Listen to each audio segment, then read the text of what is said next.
गोविंद शिल्प घेऊन येत आहे एकूण 80 ट्विन बंगलोचा भव्य दिव्य पंढरपुरातील एकमेव प्रकल्प। आमच्या प्रकल्पाची वैशिष्ट्ये मनाला शांती देणारं महादेवाचं मंदिर, मुख्य रस्ता सुमारे 30 फुटांचा, अंतर्गत रस्ता सुमारे 20 फुटांचा, ग्रामपंचायत योजनेचा प्रत्येक बंगलोजला स्वतंत्र नळ, सांडपाण्याची सुरक्षित विल्हेवाट, सर्व टाइल्स ग्लॉसी आणि नामांकित कंपनीच्या, सर्व स्टेअर, खिडक्या, चौकटी सुपर ब्लॅक ग्रेनाइट, दोन्ही अटॅच बाथरूम पूर्णपणे टाइल्स, पंतप्रधान हर घर नल योजना पूर्णत्वाकडे, bathroom, basin, kitchen, CP fittings हे जगवार कंपनीचे, स्टील वर्क पूर्णपणे जिंदाल कंपनीचे, 1000 लिटर पाण्याची टाकी, 150 लिटर सोलर वॉटर हीटर सोबत वॉटर प्युरिफायर, प्रत्येक बंगलोजला स्वतंत्र पार्किंग, दर्शनीय भाग पूर्णपणे डॅटो टाइल्स, टाटा प्रवेश कंपनीचे आकर्षक भक्कम दरवाजा, फुटी उंचीचे सुरक्षित कंपाऊंड। मग विचार काय करताय? गोविंद शिल्प, पत्ता गट नंबर 95, हॉटेल अंगण शेजारी, टाकळी रोड, पंढरपूर। ताज्या घडामोडी पाहण्यासाठी आमच्या YouTube चॅनलवरील PVR म्हणजेच पंढरी वार्ता या न्यूजला सबस्क्राइब करा आणि शेजारील बेल आयकॉनवर क्लिक करा। मनसे अध्यक्ष राज ठाकरे हे शिवाजी पार्कवर मनसैनिकांना संबोधित करताना राज्य आणि केंद्र शासनावर टीकेची झोड उठवल्याचं दिसतंय। महाराष्ट्राची काय परिस्थिती होऊन बसली? महाराष्ट्रावर 11 लाख कोटींचं कर्ज आहे। पृथ्वीराज चव्हाण मुख्यमंत्री असताना 2 लाख कोटींचं कर्ज होतं। ग्रामीण भागातील तरुण तरुणी शेतीकडे जाण्यास तयार नाहीयेत। शहरातही ही अवस्था आहे। कुणीही कुठेही इमारती बांधतायत, कशाही परवानग्या दिल्या जात आहेत। कुणी मोबाईलवर राग व्यक्त करा, हेच त्यांना हवं आहे। इथेच सडा आणि मरा। 3 वेळा कर्जमाफी झाली, पण सर्वसाधारण शेतकऱ्यांच्या आत्महत्या महाराष्ट्रात होत आहेत। रोज शेतकरी आत्महत्या करतायत, कुणालाही त्याचं पडलं नाहीये। याकडे राज ठाकरे यांनी लक्ष वेधलं। पहा काय म्हणाले मनसे प्रमुख राज ठाकरे।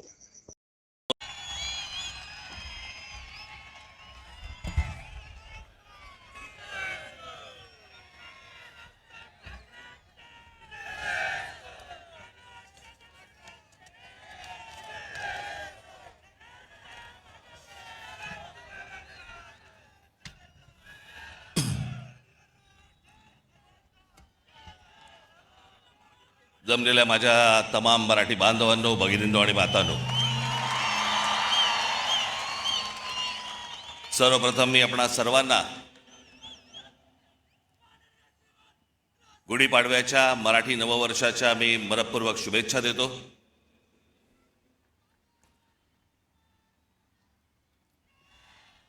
नऊ मार्च 2006 ला पक्ष स्थापन झाला आणि 19 मार्च 2006 ला आपली पहिली जाहीर सभा याच शिवतीर्थावरती इथे झाली। आज 20 वर्ष झाली पक्षाला आणि आनंदाची आणि भाग्याची गोष्ट अशी की 20 वर्षानंतर 19 मार्चला गुढीपाडवा यावा। मी याला शुभसंकेतच पकडतो। मी हे सगळे ते निवडणुका आल्या गेल्या, झालं, शिमगे झाले, सगळं झालं। आपण जे उभे आहोत हे लक्षात ठेवा, हे महाराष्ट्रासाठी उभे आहोत। आणि मी जे बोलतोय तुम्हाला आत्ता, हे तुमच्या टाळ्यांसाठी बोलत नाहीये। मी जो तुम्हाला शब्द दिलाय या महाराष्ट्राचं गतवैभव प्राप्त करण्यासाठी, म्हणून आपल्याला जी सत्ता घ्यायची ती सत्ता भविष्यामध्ये आपण हातामध्ये घेणार म्हणजे घेणार। हे मी फक्त तुमच्या टाळ्यांसाठी सांगत नाही, तो माझा आत्मविश्वास आहे। पण आता काय, पुढचे 3 वर्ष काही निवडणुका नाहीत या महाराष्ट्रामध्ये, त्याच्यामुळे कंत्राटदारांकडनं पैसे खायला सगळेच मोकळे आहेत।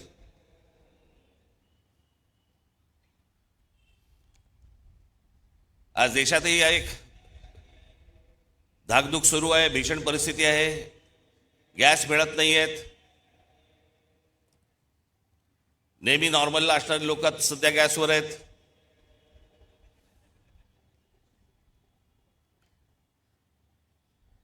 खरं तर काही गोष्टी आपल्याकडनं राहून गेल्या, आपल्या पंतप्रधानांकडनं पण राहून गेल्या।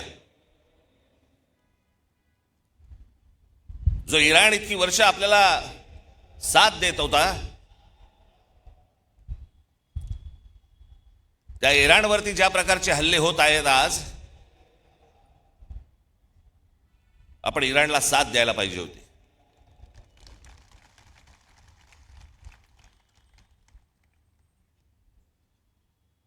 या देशामध्ये येणारं सगळं बरंचसं तेल हे इराणमधनं येतं, ते आपल्याला रुपयामध्ये देत आले, पुढचं मला माहित नाही. पण खामेनी गेल्यानंतर देखील आपल्या देशाच्या पंतप्रधानांनी कुठचंही निषेधाचं एक स्टेटमेंटही काढलं नाही, हल्ल्यावरती कुठचं स्टेटमेंट काढलं नाही.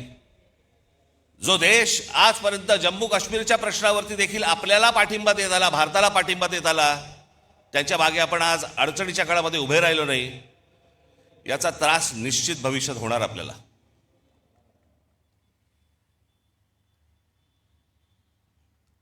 आज सगळ्या बाजूने समजतच नाही की नेमके आपण कुठे चाललो आहोत, काय चाललो आहोत. या देशामधली राज्य कुठे चालली आहेत, या देशामधली लोक कुठे चालली आहेत, प्रगती कुठे होतीये. मी आत्ताच गेल्या जानेवारीमध्ये आपली इथे जाहीर सभा झाली, त्यावेळेला मी अनेक लोकांचे वाभाडे काढले इथे. आपण पण किती अडाणी आहोत हे पण सांगितलं.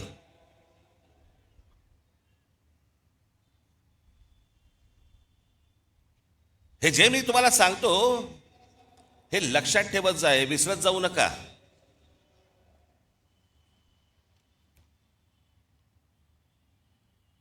आज फुरसतीत आलायत ना, फुरसतीत आहात ना जरा.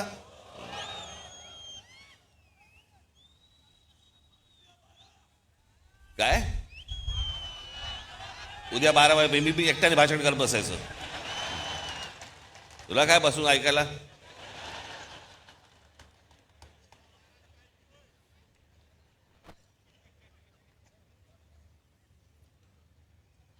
मी ज्या वेळेला राजकारणामध्ये आलो त्यावेळेला माझं पहिलं जेव्हा भाषण झालं आणि त्या पहिल्या भाषणानंतर मला जेव्हा माननीय बाळासाहेबांनी बोलवलं,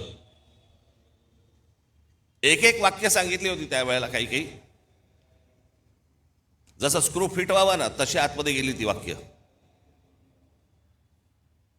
त्यावेळेला त्यांनी मला सांगितलं होतं की भाषण जेव्हा करशील तेव्हा एक गोष्ट लक्षात ठेव, काय बोललो याला महत्व नाही, आज तू येऊन त्यांना काय दिलंस याला महत्व आहे. समोरच्यांना विचार करायला काय दिलंस. आणि मी नेहमी एक भाषण करताना माझ्यावरती एक मानसिक दडपण पण असतं की मी आज काय तुम्हाला देऊ, काय सांगू तुम्हाला, नवीन काय देऊ, ज्याच्यातनं तुम्ही विचार करायला लागाल. हे सरकार विचार करायला लागेल.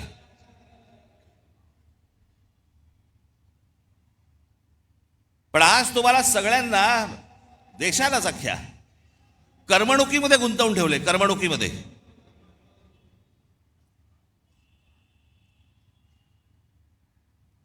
IPL चालू आहे, मग अजून कुठचे पिक्चर येत आहेत, मग ते हाऊसफुल जात आहेत, मग टेलिव्हिजनवरती. मी आज तुम्हाला सगळ्यांना एक नम्र विनंती करणार आहे, महाराष्ट्राच्या हितासाठी नम्र विनंती करणार आहे.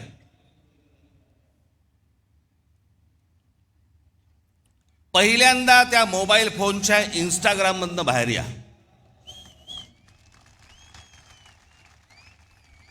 सकाळी संडास नाही, लवकर बाहेर याल.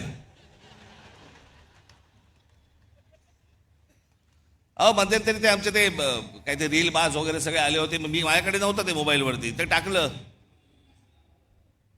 ते गुंतायला होतं त्याच्यात. मी मागे म्हटलं होतं ना, ते डान्स बार बंद झाले ना त्याची लक्षणं आहेत ती. तिकडे ते बंद झालं, इथे मोबाईलवर सुरू झालं.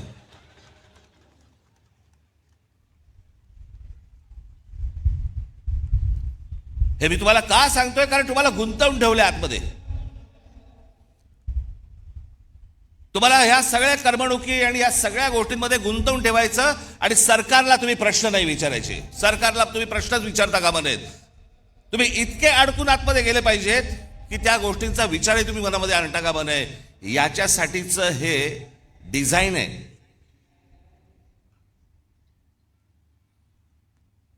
हे फक्त भारतात सुरू नाही आहे, जगभर सुरू आहे की सरकारांना प्रश्नच विचारू नयेत आणि तुम्ही अडकून राहावं. IPL मध्ये अडकावं, चित्रपटामध्ये अडकावं, टेलिव्हिजनमध्ये अडकावं, मोबाईलमध्ये अडकून राहावं. मोबाईल तर आपला एक अवयवच झालाय. आणि म्हणून आजूबाजूला आपल्याला काही बघता येत नाही, पाहता येत नाही, विचार करता येत नाही. जसे पूर्वीच्या काळामध्ये लोक जसे रस्त्यावरती येत असत, आता काही नाही, मी माझा राग व्यक्त केला मोबाईलवर, आता कशाला रस्त्यावरती येऊ? हे तुम्हाला गुंतवून टाकणं आहे.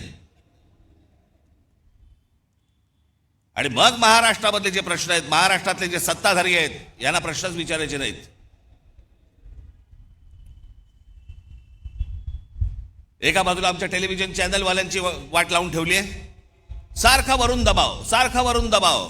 ही बातमी टाकायची नाही, या बातम्या करायच्या नाहीत, ही करायची नाही, सरकारला विरोध करायचा नाही, विरोध केला बातम्या बंद करू, तुमच्या जाहिराती बंद करून टाकू, नोकरीवरून काढून टाकू. त्याच्यामुळे तुमच्यापर्यंत बातम्या पोचवायच्या नाहीत खऱ्या. हे अशा एका विचित्र परिस्थितीमध्ये देश अडकलेला आहे, हे राज्य अडकलेले आहे, सगळेच अडकलेले आहोत. अर्थात अशा काही गोष्टी ज्या होतात ह्या काही कायमस्वरूपी बसत नसतात. खालून काठी नाही बसली तर वरून बसतेच.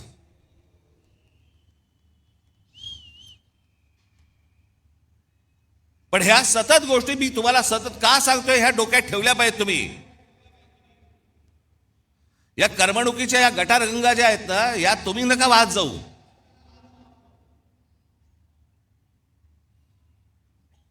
उद्या काय आपल्या आजूबाजूला निघून गेलंय ना, कळणार पण नाही, थांग पत्ता पण लागणार नाही तुम्हाला.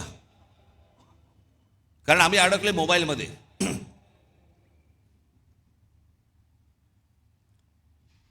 आज काय महाराष्ट्राची परिस्थिती होऊन बसली आहे. आमचे मुख्यमंत्री सांगतायत विकास करतोय, विकास करतोय. $3 ट्रिलियन इकॉनॉमी करायची महाराष्ट्राची. 11 लाख कोटीचं कर्ज आहे महाराष्ट्रावरती. 11 लाख कोटी. पृथ्वीराज चव्हाण ज्यावेळेला मुख्यमंत्री होते त्यावेळेला 2 लाख कोटीचं कर्ज होतं. त्याच्यानंतर हे 2014 ते 2026 मध्ये हे सगळं कर्ज 11 लाख कोटीवरती गेलं.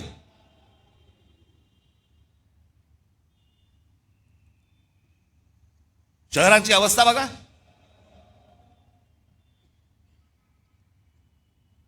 पिझ्झा मागवला तर 10 मिनिटात येतो, पण तुम्हाला 10 मिनिटात कुठे जाता येत नाही. सगळीकडे ट्रॅफिक जॅम, फुटपाथ भरलेले.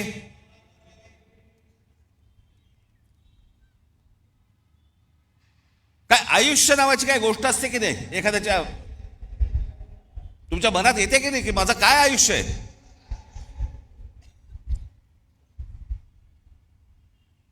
आज हे ब्रिटिशांच्या काळामध्ये त्यावेळेला हे मैदान उभं राहिलं म्हणून आज हे मैदान आहे. नाही तर अशी मैदानं कुठे आहेत मला जरा सांगा.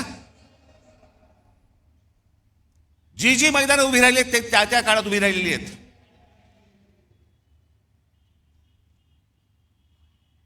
आपण काय मुलांसाठी काय करतो? लहान लहान मुलांसाठी काय बागा तरी तयार करतोय का आपण? त्या बागा बघितल्यानंतर तिकडे जावंसं तरी वाटतंय का?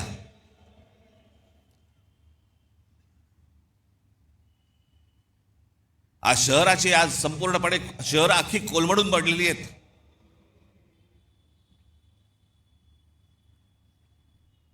मी मध्यंतरीच मुख्यमंत्र्यांना भेटलो, उपमुख्यमंत्र्यांनाही भेटलो. या शहरांचा ट्रॅफिकचा प्रश्न, गाड्या, उद्या मी तुम्हाला सांगतो अशी जर परिस्थिती जर अजून 5-10 वर्ष राहिली ना, घरातनं निघाल आणि तिकडेच असाल, हलता येणार नाही तुम्हाला. सगळंच गमावून बसतोय आपण, सगळं आपल्या हातातनं गमावून बसतोय.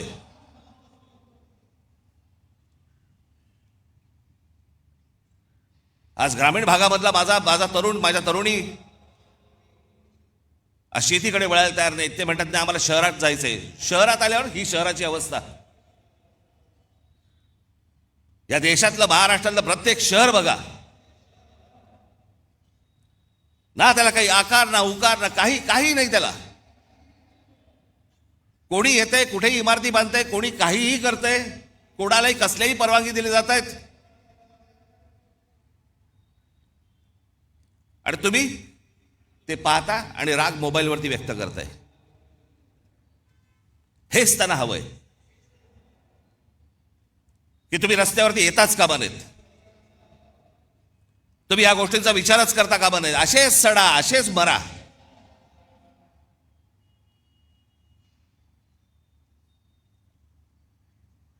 3 वेळा आजपर्यंत कर्जमाफी झाली शेतकऱ्यांची, 3 वेळा. पण या देशामध्ये सर्वाधिक शेतकरी आत्महत्येचा आकडा महाराष्ट्रात आहे. दररोज आत्महत्या होत आहेत, रोज रोज शेतकरी आत्महत्या करतायत, कोणाला काही पडलेलं नाहीये.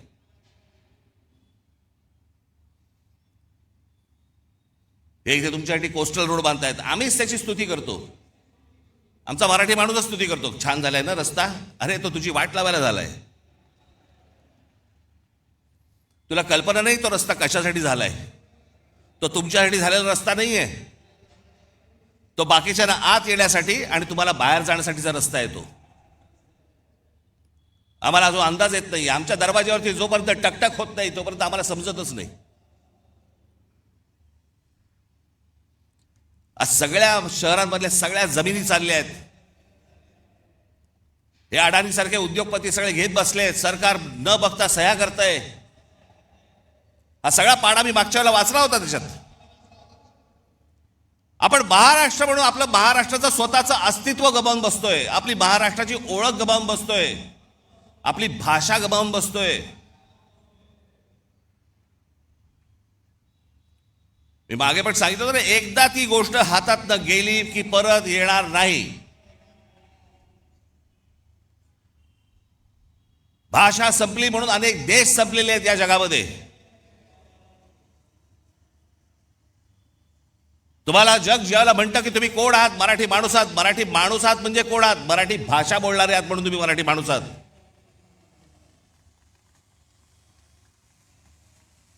मी काय काय व्हिडिओज बघतो, अनेक लोक काही काही भांडण चालू असतात, मारामारी चालू असतात, आणि आपलेच मराठी हिंदीमध्ये बोलत असतात. हिंदी मत बोल ना, हिंदी मत. अरे मग तू काय करतोय? जा दक्षिणेकडे बघा, तामिळनाडू बघा, आंध्र प्रदेश बघा, केरला बघा, लांब कशाला गुजरात बघा. प्रत्येक राज्य आपलं अस्तित्व टिकवणे, प्रत्येक राज्य आपली भाषा टिकवणे. आमच्याकडचे आमदार खासदार काही नाही, दुसरं काही नाही, कंत्राटदार, पैसे, रोज एवढंच सुरू आहे फक्त. महाराष्ट्र विकायला काढलाय.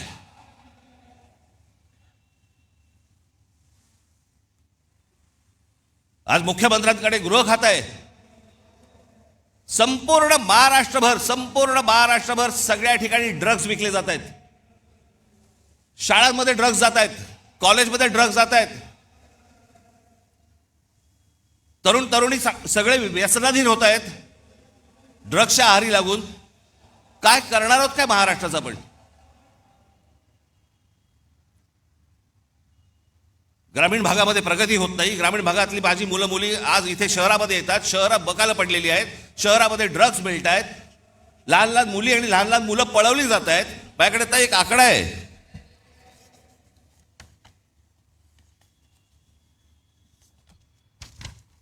नोव्हेंबर डिसेंबर या महिन्यातल्या 36 दिवसांमध्ये, गेल्या आता नोव्हेंबर डिसेंबरच्या या 36 दिवसांमध्ये केवळ मुंबईमध्ये 82 मुलं बेपत्ता झाली.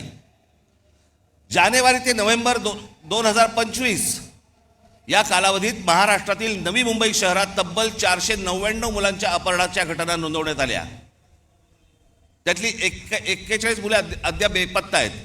458 पोलिसांनी, आमचे पोलीस, मुंबईचे पोलीस, महाराष्ट्राचे पोलीस हे सक्षम आहेत. म्हणून त्या आई वडिलांना त्यांची मुलं मिळाली. एनसीआरबीच्या आकडेवारीनुसार महाराष्ट्रात दरवर्षी, हे मी तुम्हाला विधानसभेतलं सांगतोय आकडे, विधानसभेमध्ये आत्ता मुख्यमंत्र्यांनी त्यांच्या भाषणामध्ये सांगितलेले आकडे सांगतोय तुम्हाला. एनसीआरबीच्या आकडेवारीनुसार महाराष्ट्रात दरवर्षी साधारण 4,500 ते 5,500 मुले बेपत्ता होतात. काय होत असेल त्यांच्या आई वडिलांना? 4,500 ते 5,500 मुलं बेपत्ता होता. हा महाराष्ट्र, असा होता महाराष्ट्र.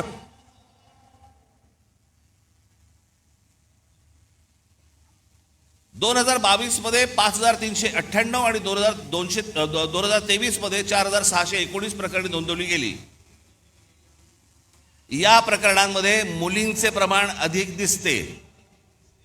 मुंबई हे सर्वाधिक प्रभावित शहर असून येथे दरवर्षी सुमारे 2000पेक्षा जास्त मुले बेपत्ता होतात. मुख्यमंत्री देवेंद्र फडणवीस यांनी फेब्रुवारी महिन्यात विधानसभेत दिलेल्या आकडेवारीनुसार. हे कोणती शहर म्हणायची हो, कोणतं राज्य म्हणायचं?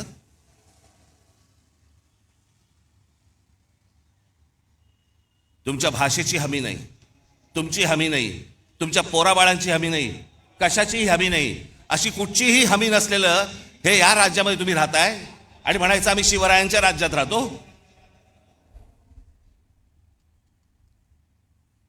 हवे होते असते विधानसभेत जाऊन कापून काढले असते.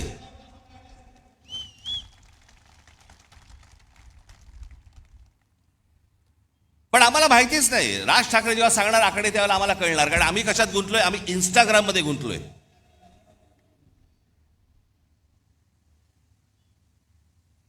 आम्हाला कशाची पडलीच नाहीये.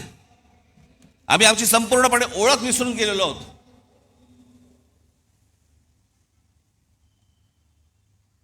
मी आज एक मुद्दा म्हणून एक गोष्ट तुमच्यासाठी आणलेली आहे. मी बोलीनच, पण त्याच्यानंतर तुमच्या लक्षात येईल तुम्ही कोण आहात, तुम्ही कोणत्या भूमीत जन्माला आलात, तुम्ही कोणाचे वारस आहात. मी नेहमी सांगतो ना, हा महाराष्ट्र दरवेळेला देशाला दिशा दाखवत आला, या हिंद प्रांताला दिशा दाखवत आला. त्या महाराष्ट्राकडे कधीतरी तुम्ही नीट जवळून पाहिलेत का, की या महाराष्ट्राची नेमकी क्षमता तरी काय आहे?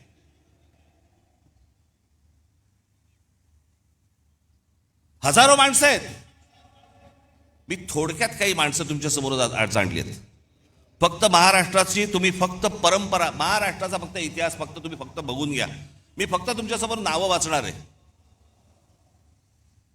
ही नावं माझं भाषण संपल्यानंतर तुम्ही कदाचित त्या युट्यूबवर जा. मुद्दा म्हणून सांगतो, युट्यूब बघा, कारण त्याच्यावरती चांगली माहिती असते, त्याच्यावरती चांगल्या डॉक्युमेंटरीज असतात, जगाची माहिती मिळते. इंस्टाग्राम नको. मी तुम्हाला आता फक्त काही माणसं तुम्हाला समोर वाचून दाखवणार आहेत, जे आपण विसरलेलो आहोत. आपल्या महाराष्ट्राची ताकद आपण विसरलेलो आहोत. हा महाराष्ट्र असा का? या महाराष्ट्रामध्ये, या बाहेरच्या प्रांतांमधून लोक इथे का येतात? या महाराष्ट्रामध्ये ही महाराष्ट्राची भूमी ही कोणी मशागत केली? हा सुसंस्कृत महाराष्ट्र घडला कसा? मला असं वाटतं ही फक्त नावं तुमच्यासमोर मी पटापटा वाचतो, तुमच्या अंदाज लक्षात येईल की आपण कोण आहोत ते. पहिली संत परंपरा दिसतंय का तुम्हाला? संत ज्ञानेश्वर, संत तुकाराम, समर्थ रामदास, संत जनाबाई, संत नामदेव, संत एकनाथ. इतिहास आमच्या जिजाऊ साहेब, या देशामधली पहिली बंडखोर स्त्री, पहिली बंडखोर स्त्री, ज्या स्त्रीने, ज्या आईने स्वतःच्या वडिलांना विचारलं होतं की दुसऱ्यांकडे कशाला चाकरी करता. स्वतःच्या नवऱ्याला विचारलं, स्वतःचं राज्य निर्माण करा, दुसऱ्याकडे कशाला जाता. आणि मग एक सूर्य जन्माला दिला. आणि स्वराज्य काय असतं हे त्या मातेने त्या पुत्राकडनं घडवून घेतलं. ती बंडखोर स्त्री या महाराष्ट्रात जन्माला आली. छत्रपती शिवाजी महाराज. दुसऱ्यांचं नाही, माझं स्वतःचं राज्य पाहिजे, तो स्वराज्य हा शब्द त्यांनी दिला.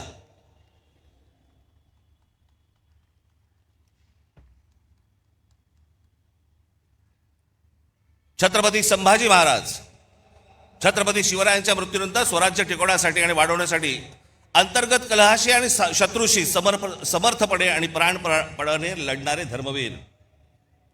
महाराष्ट्र. बाळाजी विश्वनाथ पेशवे योद्धा व मराठा साम्राज्याचे पंतप्रधान होते. मी एक तुम्हाला सर्वांना आज हात जोडून विनंती करणार आहे, ज्यांनी महाराष्ट्र घडवला ना, ज्यांनी महाराष्ट्र मोठा केला ना, आणि महाराष्ट्रात आज देखील कृपया आपल्या महापुरुषांकडे आणि कोणाहीकडे जातीने पाहू नका.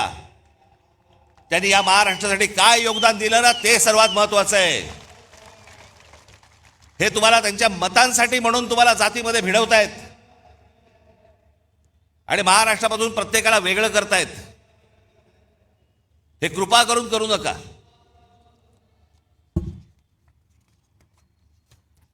पहिले बाजीराव पेशवे छत्रपती शिवाजी महाराजांनंतर मराठी मुलखात तेवढाच आत्मविश्वास आणि स्वराज्यनिष्ठा निर्माण करणारे आणि मराठी साम्राज्याचा विस्तार करणारे अहिल्याबाई होळकर, मराठा साम्राज्य, शिंदे होळकर नागपूरचे भोसले साम्राज्य, मराठा साम्राज्य संपूर्ण हिंद प्रांतावरती वचक ठेवला. गायकवाड हे गुजरातमध्ये, या राज्याच्या जडणघडणीत गायकवाड घराण्याचा मोठा वाटा. Bank of Baroda, Baroda university आणि गुजरातमध्ये अनेक रेल्वे मार्ग त्यांनी सुरू केले. तात्या टोपे, झाशीची राणी लक्ष्मीबाई. आता ह्या 18व्या शतकातील मराठी नावं ज्यांनी मुंबईला आकार दिला, जगन्नाथ शंकर शेठ. तुम्हाला भाऊचा धक्का माहिती आहे ना? भाऊ लक्ष्मण अजिंक्य एक मराठी माणूस होता, कंत्राटदार होता, त्यांनी भाऊचा धक्का बांधला. सीताराम खंडेराव वैद्य, नाव पण माहिती नसेल तुम्हाला. सीताराम खंडेराव वैद्य म्हणजे कोण? हे जे टाटांचं ताजमहाल हॉटेल उभं आहे ना, या ताजमहाल हॉटेलचे आर्किटेक्ट.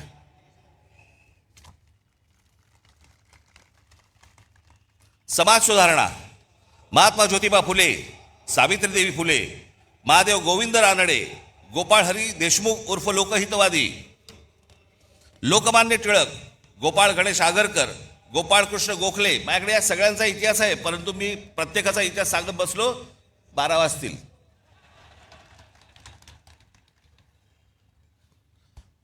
गोपाळ कृष्ण गोखले, शाहू महाराज, भारतरत्न डॉक्टर बाबासाहेब आंबेडकर, क्रांतिसिंह नाना पाटील, स्वातंत्र्यवीर विनायक दामोदर सावरकर, महर्षी विठ्ठल रामजी शिंदे, संत गाडगेबाबा, भारतरत्न महर्षी धोंडो केशव म्हणजे ज्यांनी महिलांचं शिक्षण, त्यांचे हक्क, विधवांना परत पुनर्विवाह करण्यासाठी म्हणून ज्यांनी काम केलं, ते हे महर्षी धोंडो केशव कर्वे.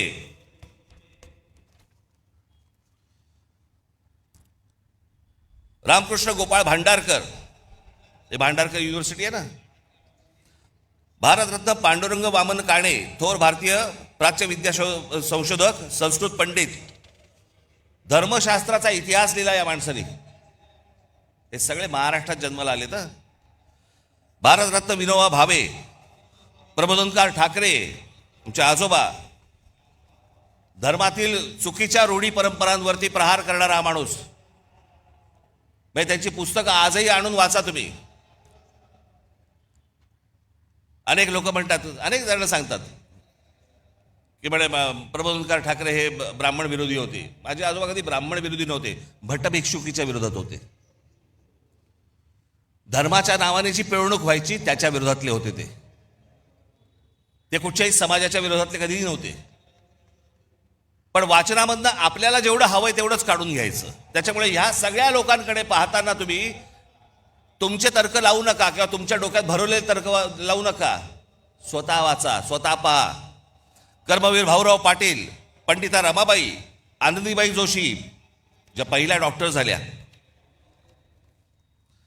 ताराबाई मोडक, पंजाबराव देशमुख भारताचे पहिले कृषी मंत्री, चिंतामणराव देशमुख ICS मध्ये पहिला क्रमांक मिळवलेले पहिले भारतीय आणि रिझर्व्ह बँकेचे पहिले गव्हर्नर, शाहीर अण्णा भाऊसाठे, शाहीर अमर शेख, SM जोशी, स्वामी रामानंद तीर्थ, तुकडोजी महाराज, भारतरत्न नानाजी देशमुख, हमीद दलवाई, इरावती कर्वे, दुर्गाबाई भागवत, बाबा आमटे, विसपागे म्हणजे ज्यांनी रोजगार हमी योजना महाराष्ट्रामध्ये आणली आणि नंतर ती संपूर्ण देशभर गेली.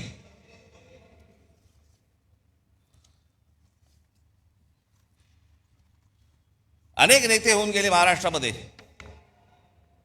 पण एक माणूस, असा माणूस महाराष्ट्रात कशाला देशात नाही झाला, ते म्हणजे माननीय बाळासाहेब ठाकरे.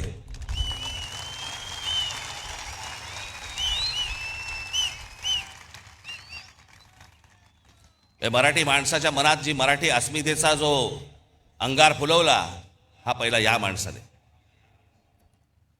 या देशातल्या हिंदूंना हिंदू म्हणून मतदान करायला लावणारा हा पहिला या देशातला माणूस. आणि जागतिक दर्जाचा व्यंगचित्रकार शरद पवार. आज अनेक गोष्टी त्यांच्या नावावरती आहेत, अनेक मतभेद असतील, पण ज्या योग्य गोष्टी आहेत त्या मला असं वाटतं योग्य असल्याच पाहिजेत. आज आपण रस्त्यावरची फळं पाहतो ना, जे कधी पाहत नव्हतो पूर्वी, आता आपल्या लक्षात पण येणार नाही की हे कधी सुरू झालं. पण आपली गाडी थांबली असताना कोणीतरी येतो, एखादा माणूस स्ट्रॉबेरी घेऊन येतो किंवा काही घेऊन. फलोत्पादन याच्यामध्ये महाराष्ट्रात सर्वात मोठी क्रांती करणारा हा माणूस. जी फळं कधी पाहिली नव्हती ती सर्वसामान्यांना आज मिळायला लागली, त्याच्यामध्ये सर्वात मोठं काम करणारा माणूस. बारामतीमध्ये ज्यांनी शेतीमध्ये AI टेक्नॉलॉजी आणून शेतीमध्ये कशा प्रकारची क्रांती केली, एकदा काहीतरी जाऊन बघून पण या. सहकार चळवळ महाराष्ट्रात उभी राहिली. धनंजयराव गाडगीळ, विठ्ठलराव विखे पाटील, तात्यासाहेब कोरे.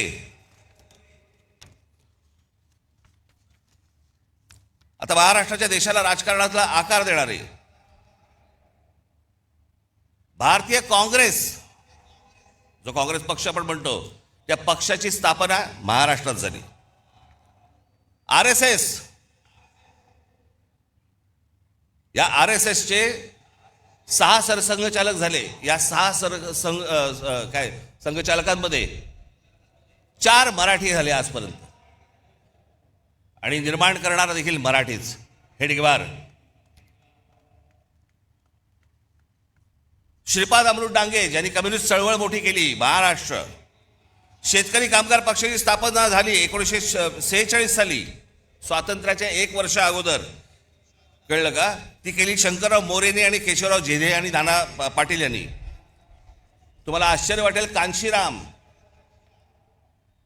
कांशीराम यांचे आज तुमचा तो कुठचा पक्ष, बहुजन समाज पार्टी. पण ही बहुजन समाज पार्टी नंतर झाली. पहिली जी संघटना स्थापन केली बामसेफ, ती या महाराष्ट्रातल्या पुण्यामध्ये खडकीमध्ये त्यांनी स्थापन केलेली आहे बामसेफ. या सगळ्या गोष्टींची मुळं जर तुम्ही बघितली तर ही सगळी महाराष्ट्र आहेत. इतिहासकार, ज्या इतिहासकारांकडे या देशातले सगळे लोक किंवा बाहेरच्या देशांमधले लोक ज्यांच्याकडे टवकारून बघतात, असे काही इतिहासकार म्हणजे विका राजवाडे, गोविंद सखाराम सरदेसाई, त्र्यंबक शेजवलकर, वासुदेव सीताराम बेंद्रे, बाबासाहेब पुरंदरे, रणजित देसाई, गजाननराव मेहेंदळे. आमचे गजाननराव आत्ताच गेले.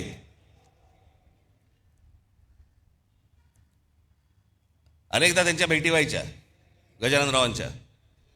काही विचारलं की ते एकच गोष्ट सांगायचे, एवढं आहे, बाकी इतिहासाच्या पानात कुठेही नाही. जेवढं खरं आहे तेवढा इतिहास ते सांगायचे. या सगळ्यांची जरा एकदा कधीतरी बघा. नुसत्याच मिरवणुका काढून, गुलाल उधळून, झेंडे उधळून काही होणार नाही आपलं. शिवाजी महाराजांचा जय जयकार, बाबासाहेब आंबेडकरांचा जय जयकार, आमच्या ज्योतिराव फुलेंचा जय जयकार. आपण काय झालंय, महाराष्ट्र प्रतिमांमध्ये अडकलाय. महाराष्ट्र ज्या दिवशी यांच्या प्रतिमेमध्ये अडकेल ना, त्या दिवशी परत आपल्याला गतवैभव प्राप्त होईल. नुसते आमच्याकडे प्रतिमा आहेत, प्रतिमांचं पूजन करतोय आम्ही. सायन्स, डॉक्टर वसंत गोवारीकर.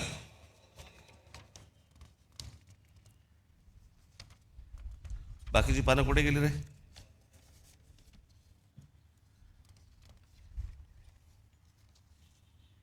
त्याचं पानं नाही आहेत बाकीची, तिकडे आहेत का?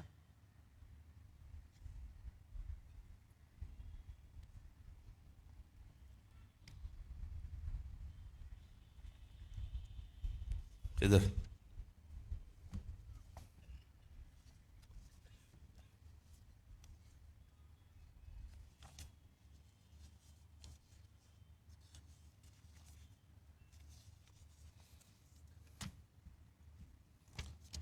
सायन्स अँड टेक्नॉलॉजी, वसंत गोवारीकर, जयंत नारळीकर, रघुनाथ माशेलकर, विजय भटकर.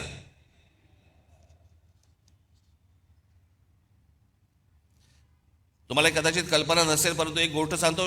शिवकर बापूजी तळपदे नावाचे जे गृहस्थ झाले, त्यांनी राईट्स बंधू म्हणजे ज्यांनी विमान उडवली ना, त्याच्याही 8 वर्ष आधी 1895 मुंबईच्या गिरगाव चौपाटीवरती मरुत्सका नावाचे मानवविरहित विमान यशस्वीरित्या उडवले. हे घडवणारे महाराष्ट्रात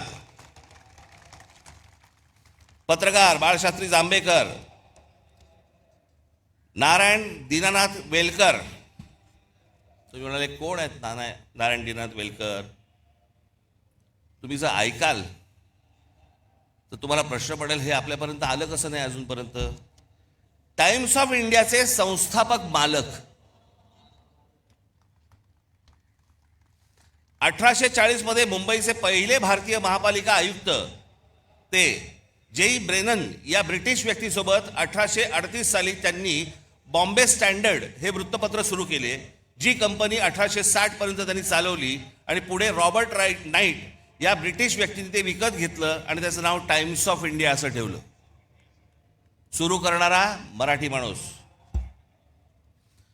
कृष्णाजी प्रभाकर उर्फ काकासाहेब खाडीलकर, आचार्य आत्रे, नावाजलेले अभ्यासक माधवराव गाडगीळ, पर्यावरणावरचा अभ्यास, माधवराव चितळे, पाणी या विषयावरचा अभ्यास. म्हणजे जगभरामध्ये या लोकांना काय किंमत आहे ना, आपल्याला अंदाज पण नाही याचा, फक्त आमच्याकडेच किंमत नाही. पांडुरंग सदाशिव खांखोजे, चित्रपट दादासाहेब फाळके. एखादी दे रे मला येत ठेवायला यायला.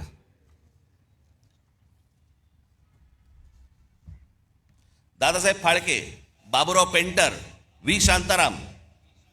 त्याच्यानंतर आपल्याकडच्या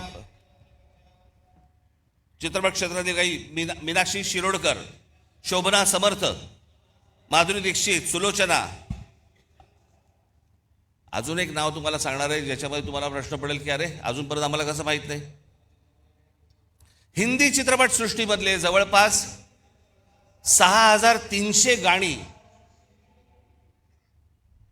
मी सांगितल्यावर तुम्हाला कळेल. 6300 गाणी ज्या जोडीने दिली त्या जोडीचं नाव आहे लक्ष्मीकांत प्यारेलाल. त्या लक्ष्मीकांत प्यारेलाल मधले लक्ष्मीकांत हे कुडाळकर होते आणि आपल्या कुडाळमधले होते राहणारे. हे आजपर्यंत आम्हाला कोणी सांगितलं नव्हतं. मला माहिती होतं अर्थात, पण आमच्या महाराष्ट्रामधला एवढा मोठा संगीतकार होऊन गेला याचं आम्हाला काही कौतुक काही नाही.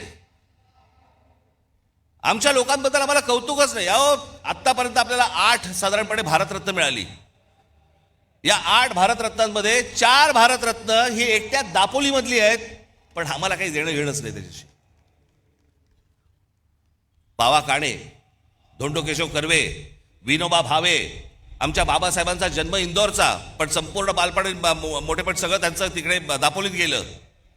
आम्हाला काही देणं घेणंच नाही या गोष्टींशी. आम्हाला आजूबाजूला पाहायचंच नाहीये. आमचा महाराष्ट्र मेला तरी चालेल. आम्हाला कंत्राटदाराकडनं पैसे मिळाले पाहिजेत.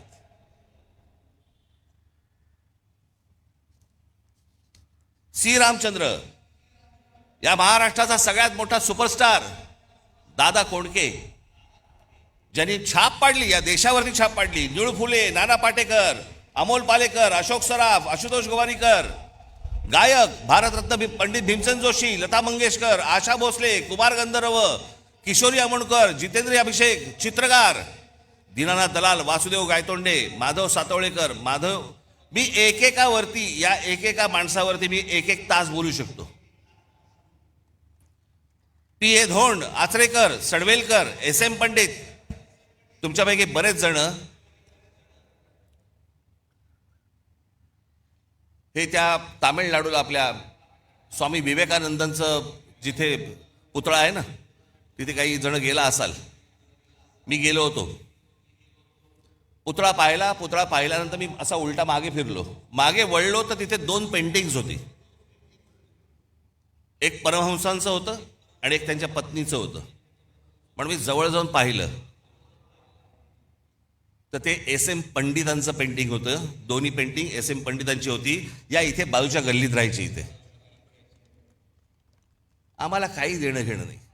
आम्हाला कलेशी देणं घेणं नाही, संगीताशी नाही, साहित्याशी नाही, कशाशी नाही. फक्त आमच्याकडे झालंय जयंत्या आल्या, पुण्यतिथ्या आल्या की आम्ही फक्त मिरवणुका काढून ढोल वाढवायला सुरू आहोत आमच्याकडे.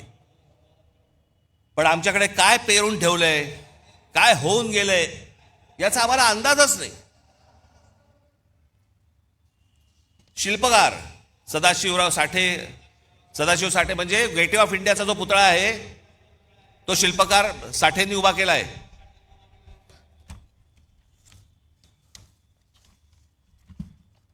त्याच्यानंतर राम सुतार म्हणजे कोण? ज्यांनी एक मोठा पुतळा बांधला, तो पुतळा चीनमध्ये गेला आणि चीनमध्ये जाऊन त्याचा एक भव्य मोठा पुतळा बांधला गेला, तो सरदार वल्लभभाई पटेलांचा, जो आता गुजरातमध्ये आहे, तो आमच्या राम सुतारांनी उभा केला. आम्हाला काही देणं घेणं नाही. उद्योग शंतनुराव किर्लोस्कर, आबासाहेब गरवारे, रघुनाथराव चितळे, बीजी शिर्के म्हणजे या इमारतींना ज्या विटा वापरल्या जातात ना, सिपोरेक्षा, ते बनवणारे बीजी शिर्के, दाजी काका गाडगीळ, काल निर्णयचे जयंतराव साळगावकर, केसरी पाटील, राजा पाटील, ज्यांनी मराठी माणसाला जग दाखवलं,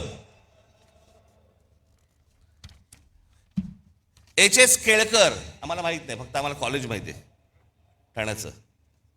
SS केळकर हे परफ्युमरीज म्हणजे अत्तराच्या व्यवसायातले जुने माणसं. या केळकरांकडचा जो अर्क आहे ना, तो परदेशातले बरेचशा मोठे जी काही तुम्ही आता परफ्यूम जे वापरता ना, त्याचा जो अर्क आहे हा SS केळकरांकडनं जातो महाराष्ट्रातनं. राजीव सामंत, सुला वाईन्स, कॅमलिनचे दांडेकर, जे लहानपणापासून आपण जे बघत आलो ना, कंपास पेटी आणि सगळ्या गोष्टी, ह्या संपूर्ण देशभर व्यवसाय उभा करणारे महाराष्ट्राचे दांडेकर. आनंद देशपांडे, रवी पंडित, बाबा कल्याणी, वासुदेव कोल्हटकर, केशव विष्णू पेंढारकर, नाटकामध्ये विष्णुदास भावे, राम गणेश गडकरी, बाल गंधर्व, केशवराव भोसले, विजय तेंडुलकर, महेश एलकुंचवार, विजया मेहता, वसंत कानेटकर, श्रीराम लागू, मोहन आगाशे, जब्बार पटेल, सतीश आळेकर, साहित्यिक कवी केशव सूत, कुसुमाग्रज, पु ल देशपांडे, गदी माडगुळकर, विंदा करंदीकर, शांता शेळके, नारायण सुर्वे, चिंतामण त्र्यंबक खानोलकर, बाबूराव बागुल, सुरेश भट, बंडखोर नामदेव ढसाळ. क्रीडा दिबा देवधर, मी अगदीच थोडक्यात आणली आहे ही यादी. दिबा देवधर, बापू नाडकर्णी, विजय मांजरेकर, विजय हजारे, सुनील गावस्कर, अजित वाडेकर, दिलीप वेंगसरकर, सचिन तेंडुलकर, प्रवीण ठिपसे, ग्रँड मास्टर बुद्धिबळ, भाग्यश्री ठिपसे, ग्रँड मास्टर बुद्धिबळ, अभिजित कुंटे, ग्रँड मास्टर बुद्धिबळ, खाशाबा जाधव, नावाजलेले अभ्यासक हे झाले मगाशी. एवढं भरभरून आपल्याला महाराष्ट्राला दिलंय, आपल्याला काही याची किंमत, आपण याच्यासाठी काही करतोय, ह्यांच्यासाठी नाही, आपण काही वेगळा विचार करतोय का? महाराष्ट्र कुठे होता? महाराष्ट्र अख्खा देश टवकारून बघायचा महाराष्ट्रामध्ये काय चाललंय, महाराष्ट्रात नवा विचार कोणता येतोय, महाराष्ट्रात आम्हाला काय देणार आहे. या नवीन विचाराला सतत बघणारा हा देश आज महाराष्ट्राला काय देतोय. आमच्या क्रिकेट टीम मध्ये देखील आज महाराष्ट्राचे, मुंबईचे कोण नाही हो, कोण मराठी आहेत मला जर दाखवा. एक काळ असा होता की 11-12 प्लेयर मध्ये जवळपास 8 ते 9 हे मुंबईचे लोक असायचे, महाराष्ट्राचे लोक असायचे. कुठे कमी पडतोय आम्ही? आम्ही विचारच करत नाही आहोत. आम्हाला महाराष्ट्र कसा घडवायचा आहे याचा आमचा विचारच संपलेला आहे.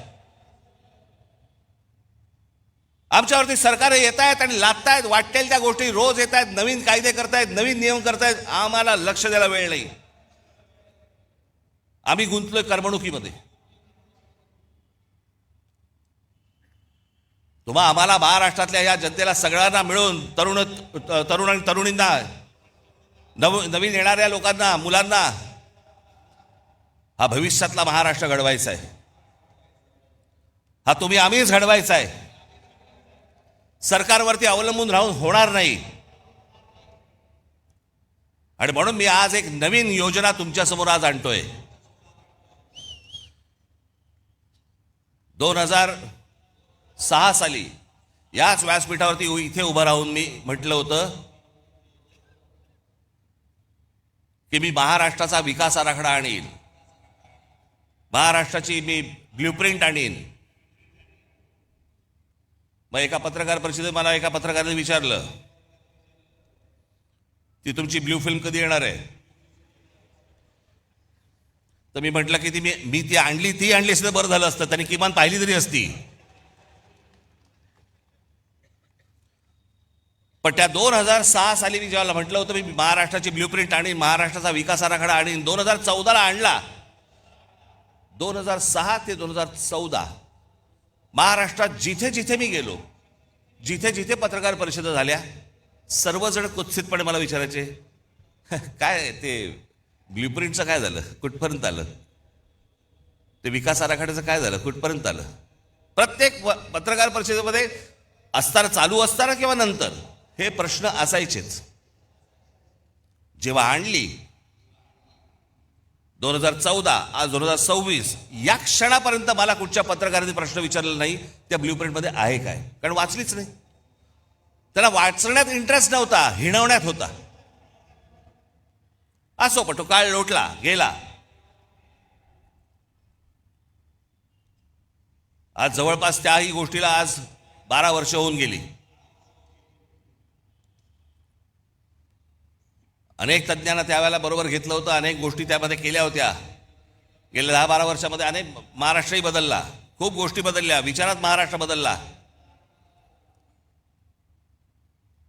आणि म्हणून मला असं वाटलं की काय करावं, कारण मी अनेकदा वाचत असतो वर्तमानपत्रांमध्ये, काही लेख येतात वर्तमानपत्रांमध्ये, अनेक चांगल्या सूचना येतात, अनेक काही नवीन गोष्टी निर्माण करण्यासाठीच्या गोष्टी येतात.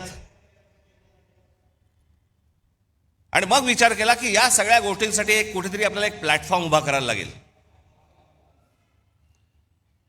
या महाराष्ट्रामधली लोक, महाराष्ट्राच्या बाहेरची कोणी, की महाराष्ट्रामध्ये नेमकं काय व्हायला पाहिजे, महाराष्ट्रामध्ये नेमकं काय घडलं पाहिजे, महाराष्ट्रात ते नेमकं घडलं ते कसं घडलं पाहिजे, अशा अनेक लोकांकडे अनेक योजना तयार आहेत. परंतु सांगायच्या कोणाला, मांडायच्या कोणाला? सरकार म्हणजे कोण, बोलायचं कोणाशी, मांडल्यानंतर सांगितल्यानंतर ते बघणार कोण आहे, आम्हाला उत्तर कधी मिळणार. आणि म्हणून या सगळ्या गोष्टींचा विचार करून मी एक नवीन वेबसाईट आत्ता महाराष्ट्राला मी आत्ता अर्पण करतोय,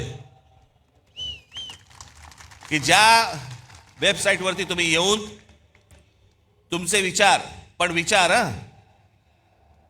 जय महाराष्ट्र साहेब, चालणार नाही साहेब, भावी मुख्यमंत्री तुम्हीच, डिलीट, असल्या कुठच्याही गोष्टींना त्या याच्यावरती स्थान नाही. नवा विचार करा, या मोबाईलच्या जोखडातनं बाहेर या, या करमणुकीच्या गटारगंगेतनं बाहेर या. हा तुम्हा आम्हालाच महाराष्ट्र उभा करावा लागेल, हा तुम्हा आम्हालाच महाराष्ट्र वाचवावा लागेल. आणि याच्यासाठीचं म्हणून हे पहिलं पाऊल आहे. म्हणून आज तुमच्या समोर महाराष्ट्र नेक्स्ट, महाराष्ट्र पुढचा मी तुमच्या समोर उभा करतोय. आता दाखवा रे.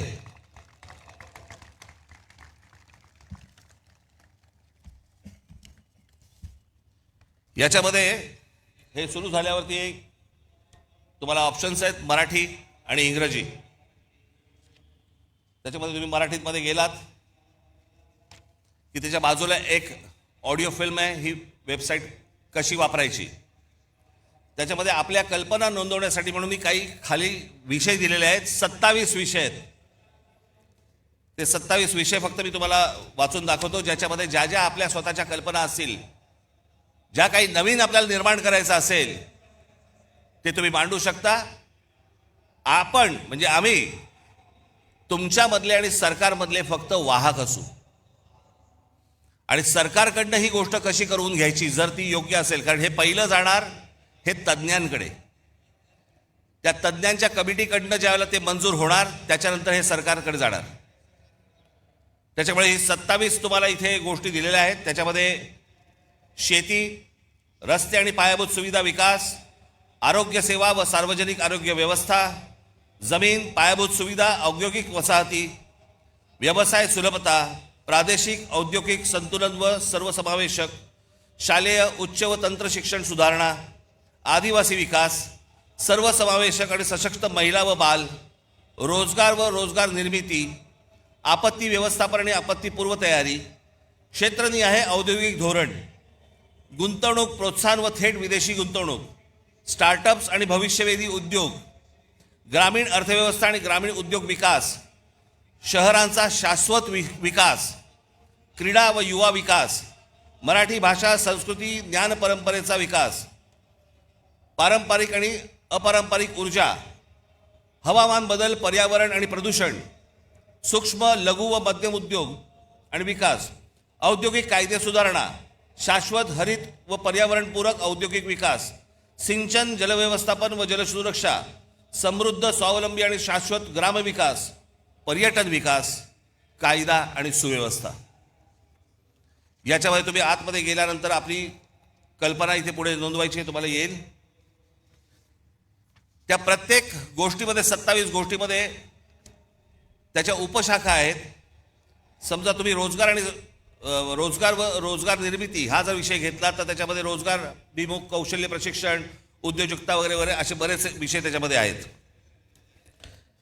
ते झाल्यानंतर पुढे जेव्हा तुम्ही जाल त्याच्यानंतर तुम्ही तुमची कल्पना त्याच्यावरती नोंदवायची आणि त्याच्या खाली गरज असल्यास तुम्हाला काही फाईल अपडेट करायची असेल, फोटो टाकायचा असेल त्याच्याबरोबर तुमच्या म्हणण्याला, तोही तुम्ही टाकू शकता. त्याच्यानंतर तुम्ही पुढे गेलात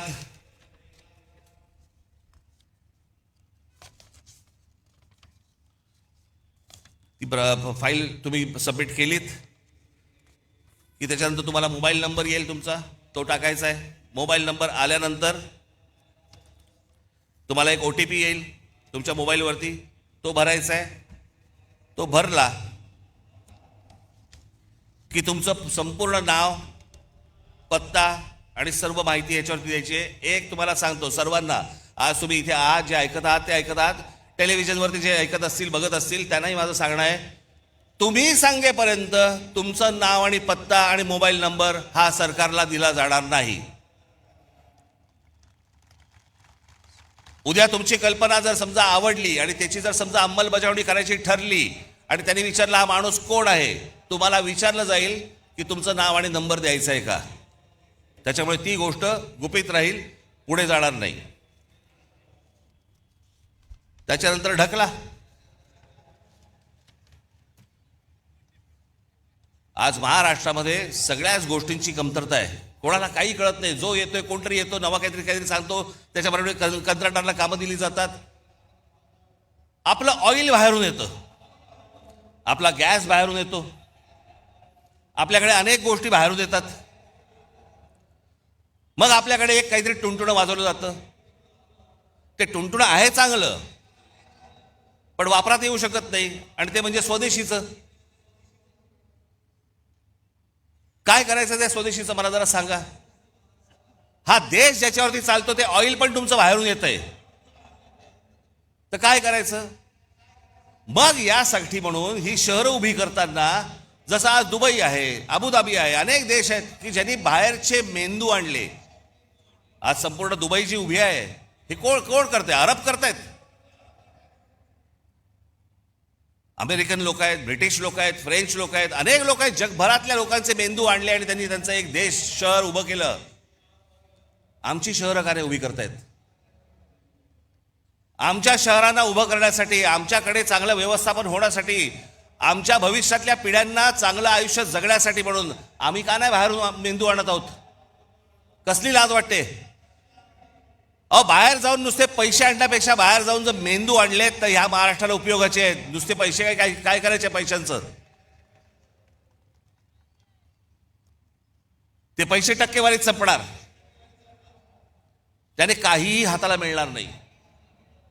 आणि म्हणून मला असं वाटतं की आज सरकारकडनं आपण नुसते फक्त आशेने फक्त बघत राहायचं, हे काही मला आवडणारी गोष्ट नाही. मला ती आवडतही नाही आणि तुम्हालाही ती आवडता कामा नाही. आणि म्हणून तुम्ही सगळेजण महाराष्ट्राचा विचार करायला लागा. तुमच्या ज्या कल्पना असतील, ज्या गोष्टी असतील त्या या आत्ता वेबसाईटवरती मांडा.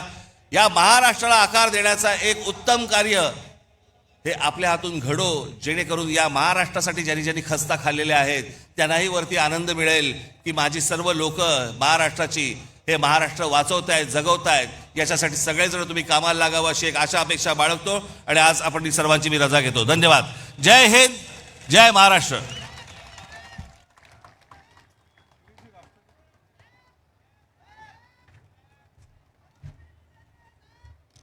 हॅलो,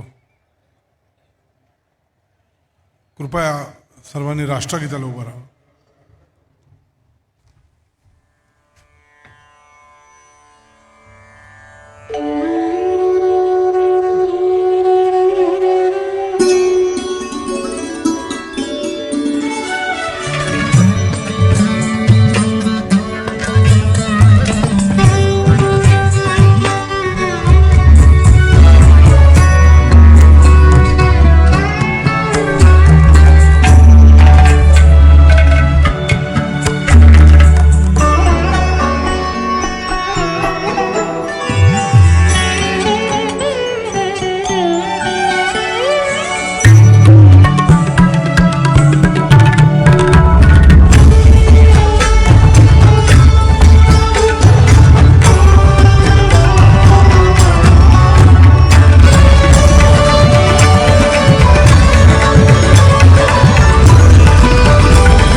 भारत माता की.